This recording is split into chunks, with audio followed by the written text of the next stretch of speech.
Благодарам, председателе, почитувани членови на Советот и представници на градската администрација. Првично, во образложението кое го добивме сега од градската администрација, нотирани се некои работи со кои се согласуваме, но некои со кои не се согласуваме. Тоа што како вие го отворивте вашето образложување, потенцирајќи на тоа како Скопје, нели нашиот, секако е централизирана државата во овој град. Градот има големо население и соодветно на времето во кое се наоѓаме и приликите во градот треба да реагираме на тие прилики. Искористивте некои епитети во врска со овој проект со кои не би се согласил. Еден од нив е дека е урбан. Не е урбан, туку само ќе се вклопи во колажот на урбаниот хаос кој го предизвикуваме во град Скопје. Рековте соодветен, не е соодветен, не е оптимален, недоволен е и не ги решава проблемите. Рековте ќе го реши загадувањето, нема да го реши, ќе придонесе секако во позитивна насока, но не се оди доволно и не може да му се даваат вакви епитети. И на крај рековте дека ќе го среди метажот во град Скопје, исто едно клучно прашање за нас, но јас повторно не се согласувам дека не се оди доволно. И сега ќе аргументираме зошто е тоа така. Убаво се нотирани, значи, приликите на кои ние се повикуваме веќе долго време во овој совет. Рековте дека повеќето граѓани немаат превоз, дека зависат од јавниот превоз и циркулацијата на јавниот превоз во градот Скопје. И со оглед на тоа што овој проект кој ние денеска го гласаме потекнува од претходниот мандат во кој ние не учествувавме како партија, значи Левица не беше во претходниот мандат кога се дискутира овие работи. Затоа на основа на тоа јас ќе си дадам за право да ги коментирам и конкретно работите околу БРТ како еден капитален проект, затоа што ние денеска пред нас се испорачува одлука која е капитална одлука и сега кога има една капитална одлука, како народни представници треба да ги разгледаме сите димензии. Со тоа што ќе го кажам, можеби сакам и да предизвикам дебати и одговори на некои прашања, ако може, мислам, тоа да се случи, иако ќе излезе и малку од темата за БРТ, но секако е поврзано со сообраќајот во Скопје. Значи, БРТ сам по себе, во изолирана смисла, е далеко од потребното решение на градот. Значи, во Скопје гледаме како низ децениите се уништува се, токму заради краткорочни решенија кои не конципираат долгорочни последици и како да се справуваме со долгорочните феномени кои се случуваат при урбанистичкото планирање и инфраструктурата на сообраќајот. Скопје и сообраќајот во еден модерен главен град со се поголема концентрација има предизвици од социолошки карактер, значи од социјален карактер, но и од еколошки карактер.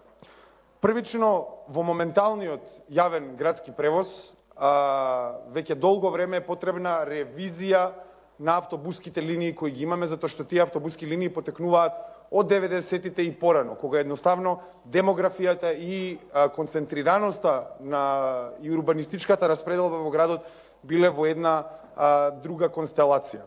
Значи, автобуските линии се од 90-тите и уште претходно.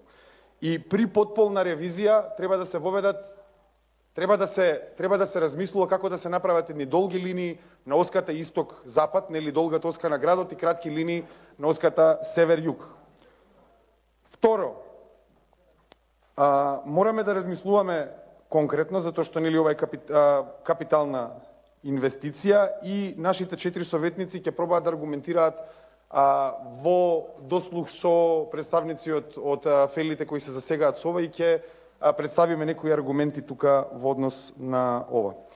Понатаму, во градот сега би сакале да посочиме кон една реалност која сите игнорираме во градот. Во градот Скопје веќе има железничка инфраструктура која се игнорира многу долго време. Некогаш во Скопје таа железничка инфраструктура користела за превезување на граѓаните во Скопје, но во еден момент била исклучена затоа што автобусите во тој момент имале логика да го преземат приматот над сообраќајот. Сега, во овој момент, значи сите главни градови во Европа имаат надземен железнички превоз како Берлин, како Амстердам, не знам, како Париз. Значи тоа се логични решенија кои се веќе присутни 150 години, се присутни тие решенија. Значи ова е од пред 150 години.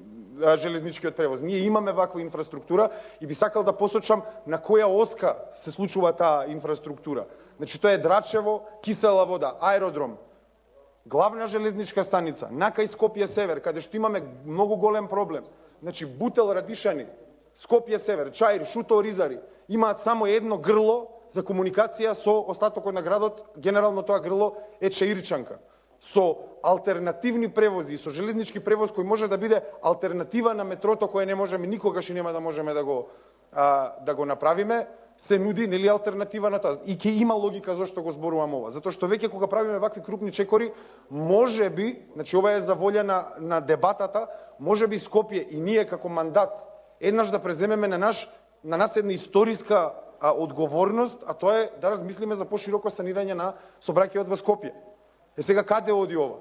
Значи може дури да се размислува да се отвори јавно предпријатие кое ќе стопанисува со железничкиот превоз во Скопје, да се вратат шинобуси, а кога веќе, сега веќе сме кај БРТ. Кога веќе го правиме БРТ на оваа оска Ѓорче Петров, Ново Лисиче, и кога веќе Партизанска и Јане Сандански планирате да ги уништите посредишните ленти, да го уништите зеленилото, иако првично многу поскапо би било таа реализација, но во следните 50 години би ни заштедила многу, тогаш дај да размислуваме за воведување на трамвајски превоз, а не вакви половични решенија, значи луѓе. Хипотетички кога би вовеле трамвајски превоз, прво деловите за кои, значи механиката која работи на струја има многу повеќе работни часови од механиката која работи на инјекција на фосилни горива. Значи, при сервисирање на овој тип на превоз многу ќе се заштеди. Понатаму ќе се заштеди, во следните 50 години нема да му плаќаме на султанот од Пуцко Петрол, човече, све што имаме, се му дадовме да ги напуниме со гориво. Значи, тоа се бројки кои ќе ни заштедат неверојатни суми.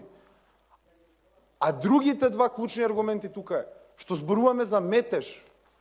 Со трамвај можеш да ставиш 6 коли да накачиш во шпиц, да однесеш 2000 луѓе на една оска и после 10 саат само со 2 вагони да излезеш. Значи има логика и за метежот, го решаваме. Никогаш нема да биде истиот капацитет на БРТ и воведување на вакво нешто, кога веќе правиме ваков голем чекор. А да не зборуваме за тоа што вие го давате како аргумент како градска администрација за загадувањето.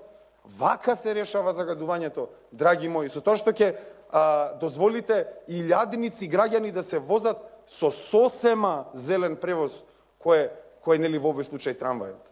Јас разбирам од каде потекнува потребата за гласање сега на ваква одлука како БРТ, затоа што стварно сме пред катастрофа со превозот. Но луѓе, дајте да размислиме, немојте да размислувате затворено. Значи некогаш ако се укинал железничкиот превоз, немало више потреба за него. Сега на вистина имаме потреба.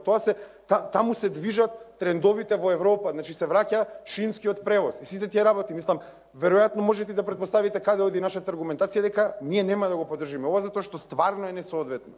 Едноставно е несоодветно. Би ни било драго да предизвика оваа дебата, иако се сомневам дека некој ќе се надоврза на ова, затоа што сме веќе во предсвршен чин ставени, но јавноста барем треба да знае дека овие аргументи биле опипани.